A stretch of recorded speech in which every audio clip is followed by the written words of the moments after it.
Pleased to be joined by members of the Arkansas basketball team. To my immediate right, forward Kamani Johnson. My far right, guard Jordan Walsh. Again, some reminders as a courtesy to your fellow media members, coaches, and student athletes. Please silence your phone. Please provide your name and media affiliation. Raise your hand. Our microphone holders will come to you. If you have a follow-up question, please alert them. And if you're joining us on Zoom, please use the raise hand function for questions.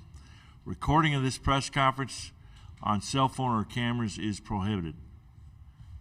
Welcome, gentlemen. Our first question on the aisle to your left side. Go ahead. Jordan Kamani, I'm David Lawrence with the Jayhawk Radio.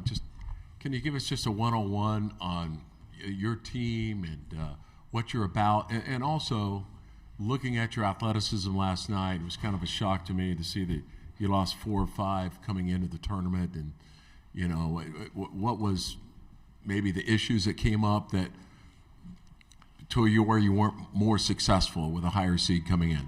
Start with Kamani first. As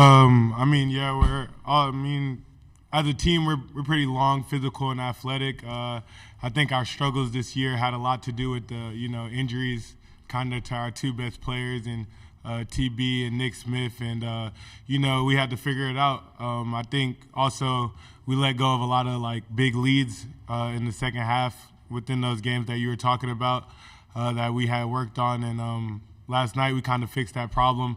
Illinois kind of gave us a run in the later half, and we threw a couple punches back ourselves. So I think our team grew up in a sense during that game, but that's kind of been our story all year, and we fixed it last night. So, Jordan, I feel like all the problems that we faced before now were just tests of adversity, and I feel like every team in the country goes through them.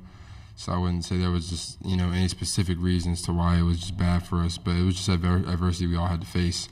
Now that we've overcome that and now we're in the big dance, you can see that we've, adjusted our team and adjusted our mentality to deal with those things. And that's what we did last night and came out with a W.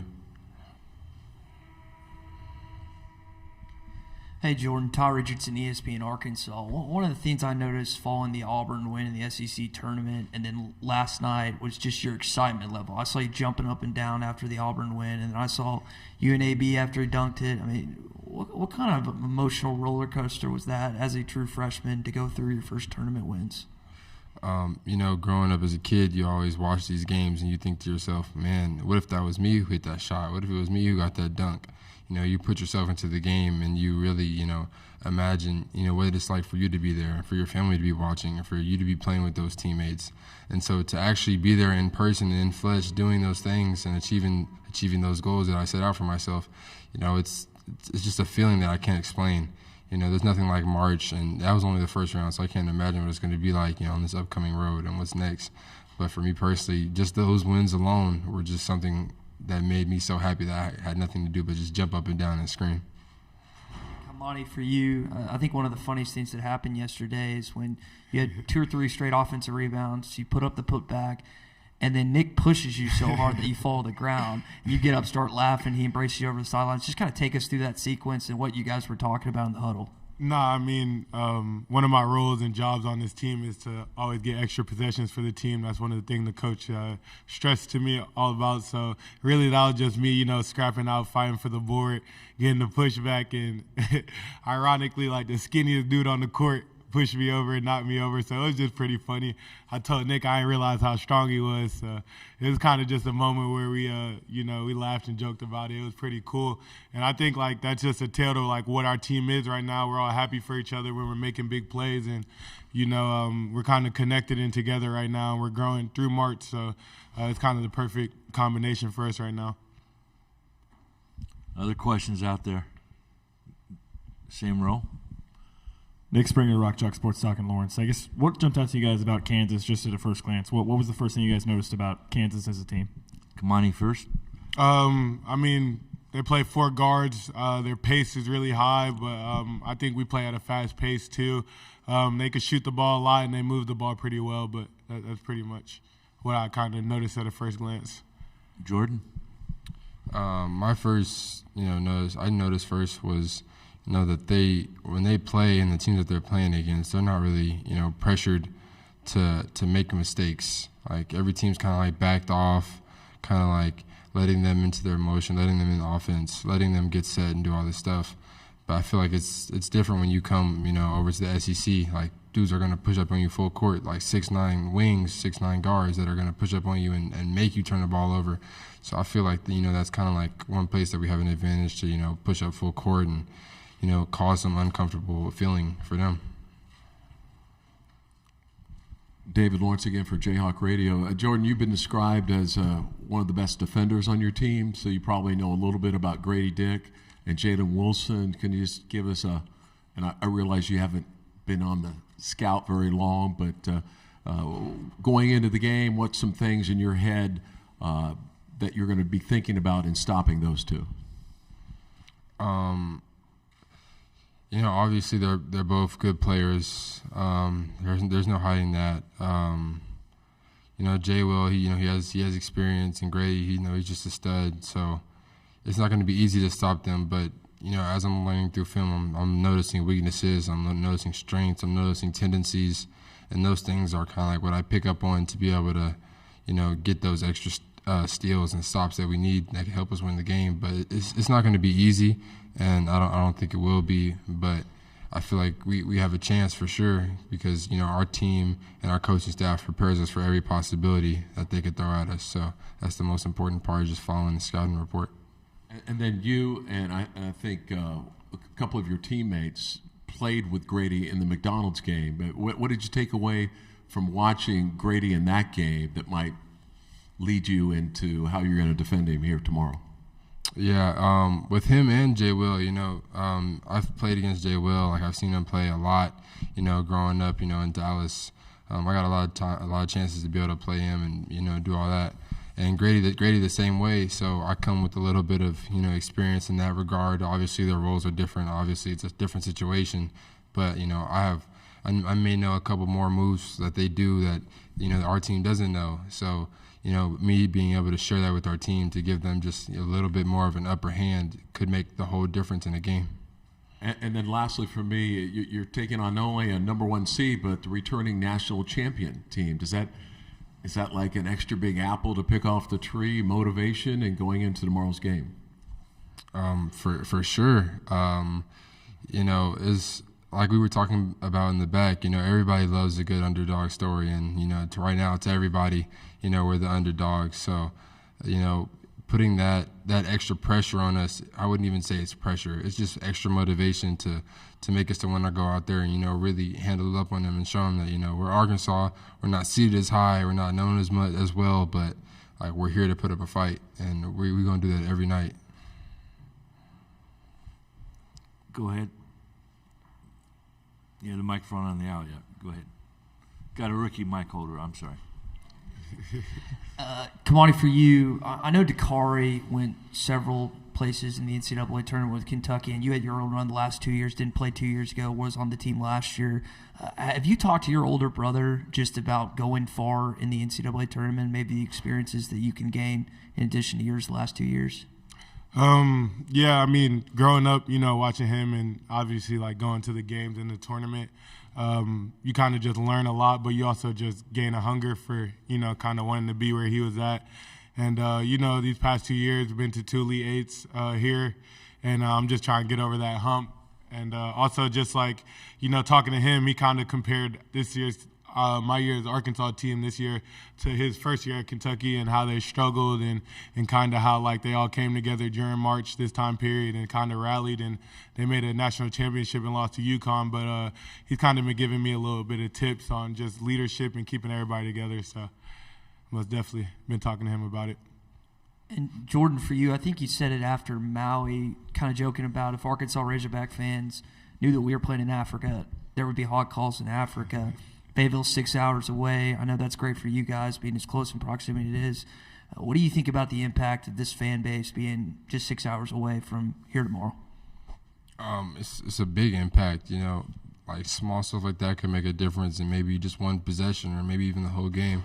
So, to have that level of commitment and support from those people who, are spending their time, their money to be able to come and support us, through whatever problems they could be facing in their own life. It means a lot for us, not just us, but our team. Everybody recognizes it. That's why after every game, we always wave them off. We always do a hog call at the end. We just want to show that we're thankful for them to, spend their time and come support us, because they don't have to. Obviously, 6 hours is a drive. I know I don't like driving 6 hours, but, they came to support. So we always want to thank them. And obviously we have the best fans ever, but we want to thank them for sure for all that they've gone through to come and support us. On the aisle there. Jordan, Matt Tate from the Lawrence Journal-World. Sorry, Jalen Wilson was just talking about, growing up in the same general area. He's older, obviously, than you are, but maybe played a little pickup with him and things of that nature. What have those games been like? Do you remember playing against him pickup style? And also, what's it like to see an older guy like that you face in the tournament now at such a big stage? I mean, yeah. In Dallas, we always had, big stars that were playing around there, and he just happens to be one of them. And, obviously playing against him a couple times, it's always been, a friendly battle. But it's always been healthy, because, he could, even though we're not, on the same team or anything like that, or even back then, he could still come up to me and be like, "Hey, Jordan, you on that roll, you could have hit the corner, he was wide open. You got to look for that." Just small stuff like that, an older guy can tell you that could really elevate your game, because maybe people your age don't know that or don't know that secret. So it's a big thing to have that support from somebody who's, not exactly going the same place as you are, or not where you are, or the same team that you are on. So it's always a good thing to have. I appreciate any type of support somebody wants to give me. So I'm proud. I'm thankful. Was that a real example? That wasn't a real example, but it was simple. It was a simple example. I thought that, But yeah. 5 minutes left in this press conference. Kamani, last year, I know a lot of people were doubting this team heading into San Francisco against Gonzaga, the number 1 overall seed, and Eric touched on after the game, you guys really used that as motivation. Has he pulled clips? Has he pulled tweets? Has there been any motivation used in the last day or so? No, I think the only motivation is that we're here with a great opportunity to make a Sweet 16 and do something that, this team, we struggled a lot this season, and, I think everybody was on us, from media to our fans to, just the general public, everybody, which, it was deserved, some of it. But now we're in a great opportunity to put ourselves in a great place to do something really special. And I think that's all the motivation we need as a team. So. On the right side, go ahead. A lot of questions for them about who you guys remind them of. Maybe you've been asked this already, but who does Kansas remind you guys of? Maybe SEC or somebody you've played this year. Is there anyone? Start with Kamani. If I could compare them to one SEC team, maybe Texas A&M, just the pace that they play at and how well they move the ball. So I would think A&M, or maybe like Mizzou when Kobe Brown is at the 5, and the way that they move the ball and they run really well in transition. So those are probably the two teams I could compare them to. Jordan? Yeah, I would agree with Mizzou, but also at the same time, I feel like Kansas, is their own school. They have their own wrinkles. They have a good coach who really knows the game in and out, so a lot of respect to them for that. But, yeah, I feel like they have their own special twist to it. They have a 5-man who, wants to make plays on the perimeter, who's throwing bullet passes through the defense to hit a flare to Grady Dick all the way in the corner, and he's in the slot. Just small stuff like that separates them from, other SEC teams. Because maybe, SEC teams aren't as, confident to make that pass because they haven't seen it enough because the defenders are always on them. But for them, it's, it's the usual, and it's what they do, and it's, it's kind of like how their offense is based around. So they're a different team, but they still have some similarities to some SEC schools, but they're still a good team. One more from me, and if you've already been asked this, just disregard, but they're obviously trying to figure out if they're going to have their coach with them or not, and it's been that way the last week or so. Can you even begin to understand what that would be like, how tough that is for a team to not have their head coach? Go ahead, Kamani.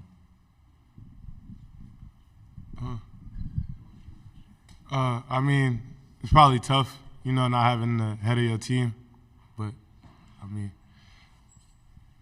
hope hope he's there coaching them. But we kind of got to focus on like what's ahead of us. Yeah, I mean, I couldn't imagine what it's like for us to play without Muss. So I could just imagine what those guys are going through in their heads. But obviously, I wish the best for the coach. I hope that he's healthy and everything that he's doing. But at the same time, we have a game. We have to go out here and compete and win, and that's the main objective. So that's what we keep in our mind on, whether they have a coach or not. Which, if they do, great. If they don't, great. Cool. We're going to prepare the same way, and hopefully come out with the same intensity to be able to win the game. A question for both of you along the lines of the extra motivation, the returning national champ, the number 1 seed, but also Big 12's been getting a lot of notoriety as being the toughest conference in the country by everyone. I mean, you got to be a little bit sick of that, being in a strong SEC conference. I mean, is that something that you hear from other SEC schools that, hey, take down them? That's the Big 12. Show them. Let's have some SEC pride. Kamani? Yeah, I mean, I've been locked into the Big 12 games. My brother Marquise Noel is playing in K-State, so I just know how tough he is. And I've been watching their games a lot and watching the Big 12, and they are a tough conference. But, I mean, the SEC, I don't know when that switch or who gave that title up, but we've kind of been known to be like the more tougher, more physical, athletic conference out of anybody. I mean, coming to the Illinois game, we just heard about, how they're the toughest rebounding conference, and then, we kind of rebounded well with them. So the SEC, we got a lot of athletes in it, a lot of length and a lot of size. So I think the SEC is probably the toughest conference to play basketball in. The Big 12 has had a great year, though. Jordan? Yeah, there's something special about every conference. Big 12 has the name of being tough, I guess. I'm new to college, so I'm new to these things. But, I've learned that, everybody has their own, little signature things about them, attributes, you could say.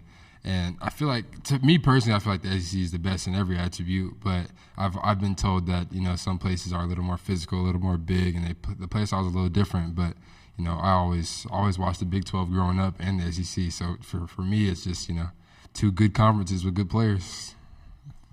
Time for one final question out there. Go ahead, sir.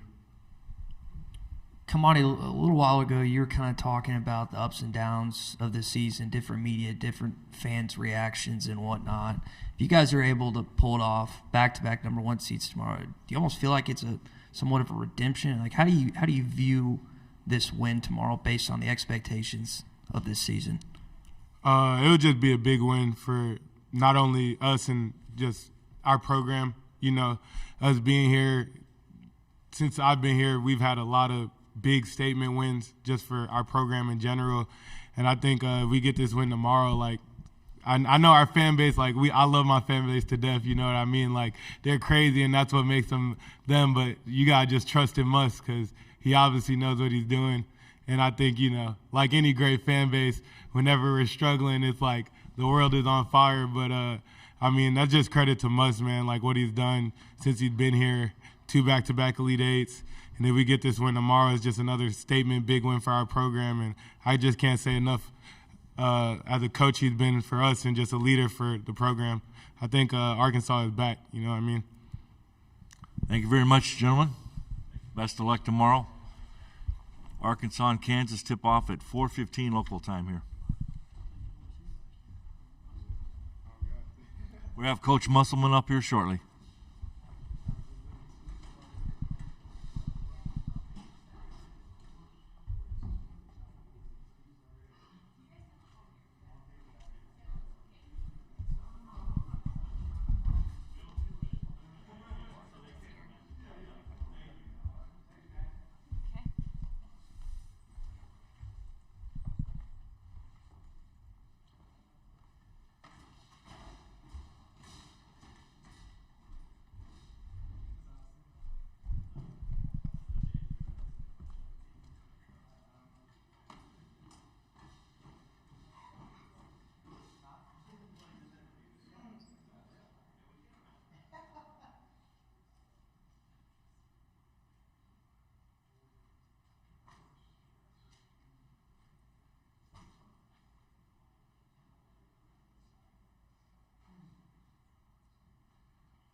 Going to be joined by Coach Musselman shortly. Again, a couple reminders. As a courtesy of your media members, the coaches, and student athletes, please silence your cell phone. Provide your name and affiliation. When you want to ask a question, raise your hand. Our microphone holders will come to you. If you have a follow-up, please alert them. If you're joining us on Zoom, please use the raise hand function for questions. Recording of this press conference on your cell phone or camera is prohibited. Without further ado, let's welcome Coach Musselman and give us a scouting preview on Kansas. Obviously, Kansas, one of the best teams in the entire country. They do a great job sharing the basketball, moving the basketball. One of the highest assist teams, 16th in the country in assists. Great basket cutters, great movement without the ball. They do a great job setting flare screens. Star players in Grady Dick and obviously, Wilson, and then great point guard play. You can see that this is a ball club that's got clearly defined roles. Their starting five is as good as any starting five in the country, if not the best starting five in the entire country. Take questions at this time. Across the aisle there. Hey, Coach. Todd Richardson, ESPN Arkansas. You always talked about when Isaiah Joe was a Razorback, how it was really playing 4-on-4 because he just gave so much space and the guy would have to be on him. You see a lot of similarities with Grady Dick and what he does for Kansas' offense? Yeah, I don't think there's any question that you've got to stay attached to him. You still have to keep your core defensive principles.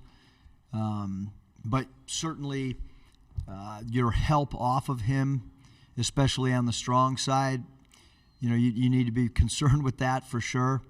But he does a great job with his pump fake game.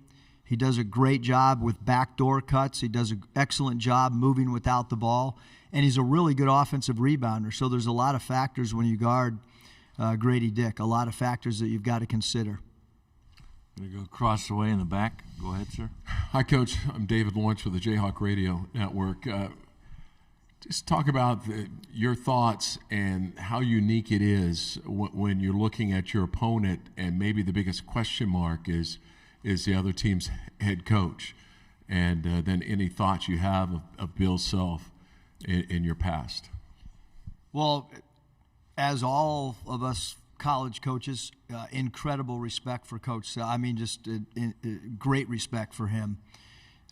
When I was looking to get into college basketball, one of the places that I asked to visit and hang out with was at Kansas, and Joe Daly helped facilitate that. I was able to watch several practices, hang out in staff meetings. So great respect for Coach. And when my wife was, in the media in Kansas City, she obviously covered Coach Self when he was there. So there's great respect. When my daughter was doing March Madness stuff media-wise for their online stuff, she got to interview Coach Self 4 years ago or whatever it was. So having said all that, I do know their staff, especially Curtis Townsend. And look, this staff is they've been together for a long time. And certainly, we all want Coach to be as healthy as possible and to get back to coaching as quick as that he can. But having said that, they're a well-oiled machine in how they go about their business and how they execute. So certainly concerned with those guys out on the floor, just like I'm sure that their staff's really not concerned about any of us on the sidelines. At this point in juncture with the short turnaround, I really think a lot of it comes down to player productivity and who has a big game and who can try to absorb as much as possible from a game plan standpoint in a short turnaround. Obviously, the second half of these when you win a game in this tournament, the second game at each new site you go to becomes a little bit more difficult from a prep standpoint. Stay in the far back there. Hi, Eric. Adam Kilgore with the Washington Post. I had two things. First, did you in fact hear from John Daly after the game yesterday? Yes. 4 texts. What do you have to say? I was very happy with our free throw shooting.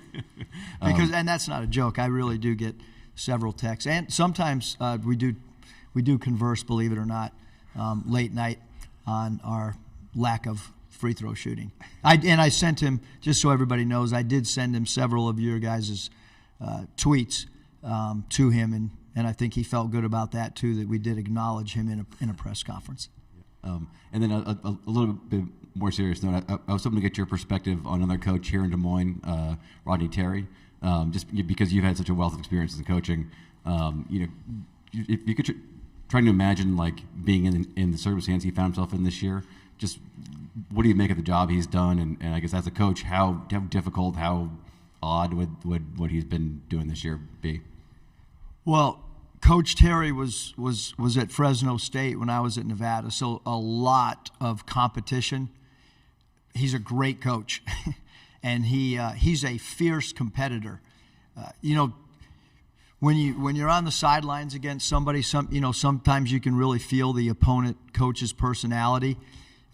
His teams always played so hard, and loose balls were hard to get against Coach Terry's teams. And obviously, they're in right now they're in a different conference than us, and so I don't watch them that much. But certainly the job that he's done, I think his personality and his experience would lend himself to be able to come into a situation like that and provide stability and provide leadership. And they have some great assistant coaches on that staff too. And we just happen to be one of the teams that played Texas in an exhibition game to open their new building, and we got hammered pretty good. So the talent level on that team and the experience that they have, I think you've got to give their players a lot of credit as well. Their veteran guys have done a great job.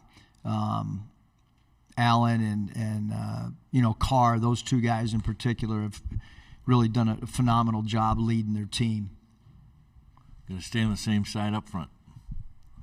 Eric, sorry, I was in the locker room. Had to hustle Bob, back. you're fined for being late. Okay, well, hope it's not too much.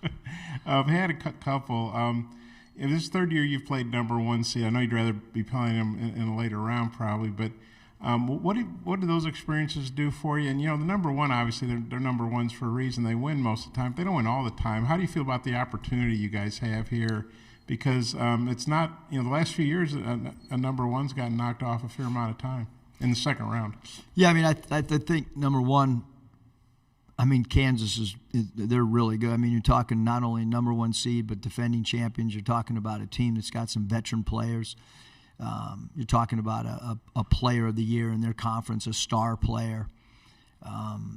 But we talked this morning at breakfast. We talked about our experiences playing Baylor. We talked about our experiences playing Gonzaga. Some of the things that we did really well, some of the things that maybe we could have improved on against Baylor. We talked about the mentality that you need to have going into this particular game. I don't know what not good luck to play 3 number ones, in 3 years. I don't know if that's ever happened before, but if it has happened before, there certainly hasn't happened with many programs. I'm talking about in the history of this tournament. That'd be a good project for you, Bob, to try to find out who else has been in that position. I'll put Andrew Hutchinson on. He's real good at those things. He's a lot better than I am. And then, Ricky had a pretty good bounce-back game yesterday. He only scored 12 points, 2 games in Nashville, good bounce-back game. And then Mackay's played pretty well in Nashville and then, carried it over here. First, what do you think about Ricky's bounce-back game? How big was that? And if he could duplicate that tomorrow? And then what do you thought of Mackay's play and how important that's been in these last few games? Yeah, Ricky's done he's been our leading scorer. He's been a guy that we've tried to rely on as a go-to player. He's a high-volume free throw attempt player. He can make threes. He's a great transition player. And we certainly needed his baskets last night. And I thought, above all that stuff, Bob, I thought the one thing that Ricky did an awesome job at, and something that we've really needed from him, because he's got the ability with his length, his strength, combination of speed, quickness off the floor, is the defensive rebound. And I thought his rebounding last night was really, really vital for our win. The question about Mekhi Mitchell, he's been very consistent throughout the year for us, providing paint protection, providing block shots, range rebounding outside of his area. He's a really good pick and roll offensive player in short rolls and being a dynamic rim roller. And we have not up to this point really had to double the post because he does such a good job one-on-one defending post offensive players. So you want some more, Bob? I mean, he's played great the last 3 games. I think he's feeling more and more confident in the system. I think he's rising to the occasion of big games. And, that's what you want from one of your older players on your roster. You want those guys to, as we get to this time frame and every game becomes a win or go home type situation, you want a guy like that to play at a high level. Stay on the same side, on the aisle. I asked Kevin McCullar, who was in here earlier, who played at Texas Tech 2 years ago, what he remembered about Arkansas. He mentioned Hinkle Fieldhouse, playing Devo. How have you seen him evolve his game from the years at Texas Tech to being at Kansas as now one of the better defenders in the country? I mean, it's pretty wild to think that yesterday we played 2 guys that we had played with that were on other teams in an NCAA tournament. Now we're playing a 3rd guy. He's a great cutter. And I mean that in the greatest compliment. Like if you turn your head and you don't have a head on a swivel, he's backdoor, layup, dunk. He's a great offensive rebounder. He's a tough, physical, loose ball getter. He's a big part of what Kansas does. Have great respect for a guy that blends in with some other really good offensive players, and he's really capable of having a great offensive night as well. He's an excellent defender. Our guys, have great respect and know that he's a guy that's kind of an X factor for them. You were just talking about mentality earlier. I remember the interview with Tracy Wolfson after the Gonzaga win last year, and you talked about no one believed in us. We put all this on the wall. Do you see similarities from the number 1 overall seed Gonzaga and kind of how you prepare for that with this game tomorrow? Yeah, I don't think many people believed us in yesterday going into that game. So, I think we need to play with a free mind. We need to not feel pressure, which I don't think we felt pressure yesterday. I don't think we'll feel pressure going into the Kansas game. We know we know that this is a team that the defending champs and a number 1 seed. Our guys are real smart. They read. They're on Twitter. They're on Instagram. They're on They know what we're playing against, and like I said, we have incredible respect for them. We're going to go up front on the same side. Familiar face. A couple more, Eric. Norm Robertson, I think I got this right. I think he said Arkansas's got more athletes than anybody else in the country. What do you think about that? It's a great compliment. I'm sure.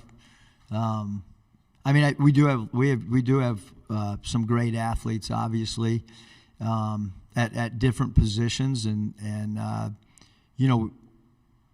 that's kind of the style of play that we have is dictates your personnel, and I think the way we play is to try to accentuate our athleticism. And then Nick, he's 1 of 10 in the second half against A&M, 2 of 10 yesterday. Even I know that's 3 of 20. Very uncharacteristic. In a weird way, is it almost like good because, man, he can't keep shooting like that. He's going to bust out against Kansas. Or what do you think about that? Yeah, I think that everybody's puts one of their best defenders on Nick. He draws attention when he's playing off the bounce and pick and roll. But that also opens up things for other guys on the team. So,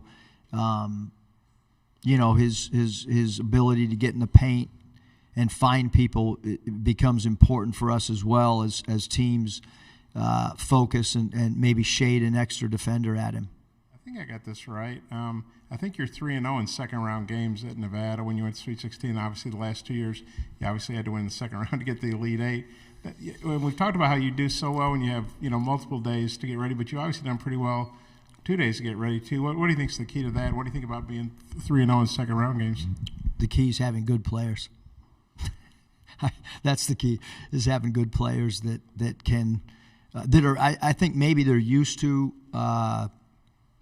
information being given to them and giving us feedback that, hey, coach, we've had enough, or hey, coach, we can handle a little bit more. I think that player feedback becomes important.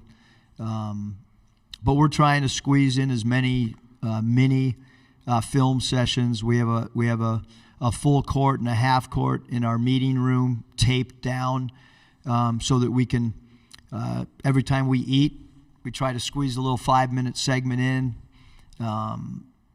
to do a little bit of a walkthrough in the ballroom. I think becomes extremely important. Obviously today we won't do much on the floor just because of a game that starts late afternoon, so there's no reason to go out there today and to go up and down. So it'll be a lot of mental stuff on the floor today. Time for one more question. You got to get the microphone over there. Then we're going in the back, then we'll come back to you to close it. David Lawrence with the Jayhawks. Again, looking at your schedule, Coach, you ran off like 8 straight wins, and you've gone through some, 3 or 4 weeks. Struggles.